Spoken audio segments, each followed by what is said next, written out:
Le débrief, la suite spéciale Coupe du Monde, mais des équipes africaines, la Tunisie qui a donc bouclé sa préparation par une défaite face à l'Espagne, 1-0, c'était donc samedi. Malgré le résultat, les Aigles de Carthage ont quand même montré de très bonnes choses en tenant en échec la Roja, disons, pendant 85 minutes. Alors, ils tombent avec les honneurs, ces Aigles de Carthage. Oui, mais les Tunisiens, on le savait, c'est une équipe qui joue bien au football, et avec une très bonne organisation, et qui est très efficace. Parce que c'est une marque, bon, sur ce match-là, ils n'ont pas marqué de but, mais en général, c'est 2 buts par match qui marquent facile. Même en éliminatoire de Coupe du Monde, on les a vus même en RDC faire des résultats, et à domicile aussi. Donc, c'est une très bonne équipe, malgré l'absence de leur star, comme ça qui est blessé.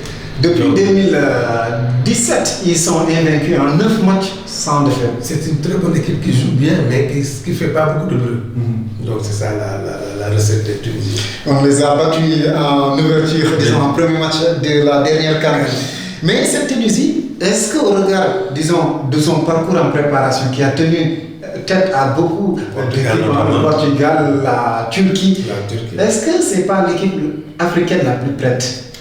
En tout cas, sur le plan des résultats que nous avons engrangés durant les préparations, c'est l'équipe africaine qui semble la plus sûre de son sujet. C'est-à-dire que c'est l'équipe qui est là, qui peut faire face à n'importe quel adversaire sans problème. On l'a vu contre le Portugal, égaliser 2 buts partout. Contre la Turquie, qui n'est pas rien aussi, faire 2 buts partout. Donc c'est une équipe qui peut jouer son rôle dans ce groupe-là et surtout aller au deuxième tour. En attendant, son premier match, ce sera donc le 18 contre l'équipe de l'Angleterre. Le Maroc aussi qui a enchaîné après la Slovaquie en disposant 3-1 de l'Estonie pour son dernier match de préparation. 3-1 donc en confiance. Les Lions de l'Atlas entrent dans le grand bain contre l'Iran. Ce sera vendredi. L'Iran aussi prenable. Là c'est une chance à saisir parce que pour les hommes d'Hervé Renard, parce que il faut battre et attendre le choc qui va il faut battre l'Iran et déjà laisser les deux grands s'affronter. Certainement un des grands va avoir une défaite et quand ils vont jouer contre des grands, soit le Portugal et l'Espagne, ils vont essayer de faire un match nul là-bas pour essayer de sauver le pot. J'ai sauvé le pot. En tout cas, les chances sont là pour l'équipe d'Hervé Renard de se qualifier. Le camp de base, c'est donc Voronek, c'est au sud de Moscou. Disons, l'équipe aussi qui est à Grozny où se situe donc leur camp de base pour leur préparation à l'intérieur comme à l'extérieur. C'était pas si ça, les Pharaons n'ont pas fait de poids face à leurs adversaires. Ils ont perdu d'ailleurs leur dernier match, surtout leur dernier match c'était donc contre la Belgique à Bruxelles, même 3-0. Même si c'était avec sans Salah. Oui, mais l'Égypte sans Salah, c'est quand même un désert. C'est comme l'Argentine sans Messi.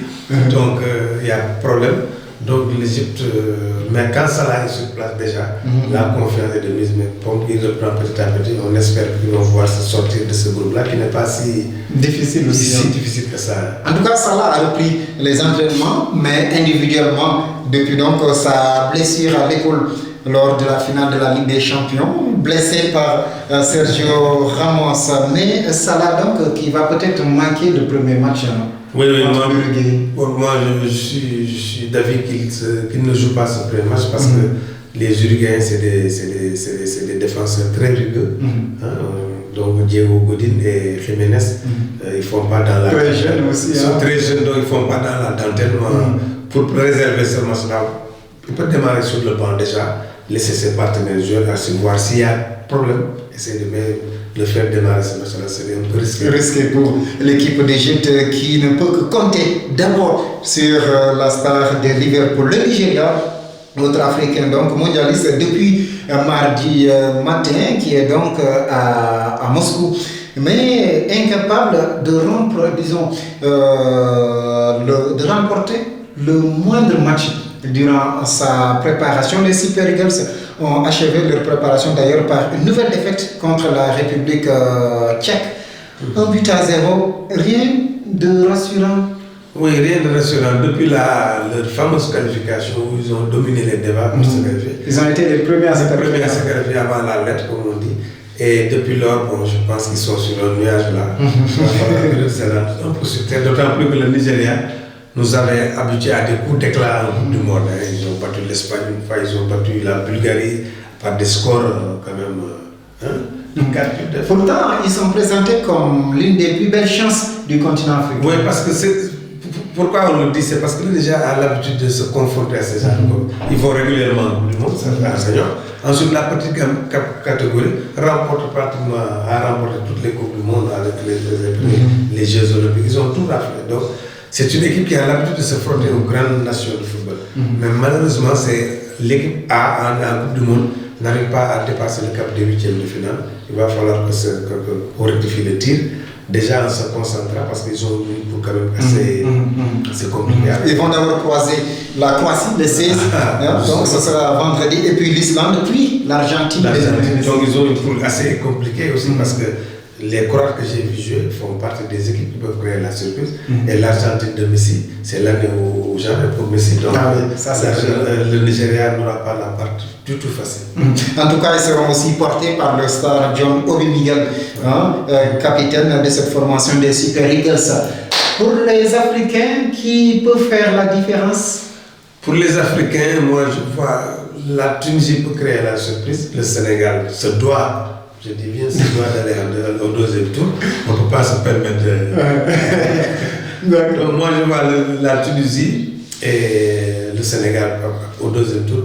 Le Maroc a ses chances, comme on dit, mais le Nigeria va se qualifier. Ce sera très difficile pour le Nigeria. Vous ne voyez pas comme José Mourinho, le spécial one, qui pense que le Nigeria et le Sénégal peuvent aller à l'huitième. Oui, mais c'est normal, lui, il a entendu parce qu'il a toujours couvert ensuite Moses. Donc, c'est vrai que le Nigeria a des atouts, mais il va falloir qu'il se surplace davantage parce que quand même, c'est un peu faible derrière aussi. Voilà pour les Africains, la dernière partie du débrief tout de suite.